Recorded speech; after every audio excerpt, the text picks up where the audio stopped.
শেষ পাতে বাঙালিরা মিষ্টি খেতে খুবই পছন্দ করে। একবার বানাতে পারেন খুবই সহজে, ঝটপট এই ছানার মালপোয়া। যেকোনো পুজো পার্বণের ভোগেও দিতে পারবেন। এখানে ৫০০ ml গরুর দুধ থেকে ছানা বের করে নেওয়া হয়েছে।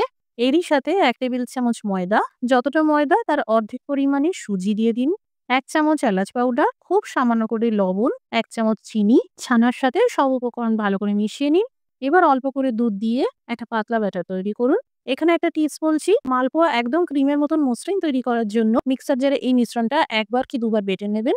১৫ মিনিটের জন্য ব্যাটার সেট হতে দিয়ে এদিকে চিনির রস তৈরি করার জন্য একটা প্যানে ২ গ্লাস জল আর ৩ কাপ মতন চিনি দিয়ে দিন।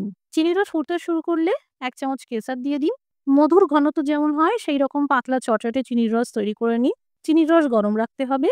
এদিকে হাই টু মিডিয়াম আঁচে মালপোয়াগুলোকে বেশ বাদামি করে ভেজে নিন। ভাজার সঙ্গে সঙ্গেই গরম মালপোয়া গরম চিনির রসে দিয়ে দিন আর ২-৩ মিনিট চিনির রসে ভেজানোর পরেই তুলে নিন। তৈরি ছানার মালপোয়া।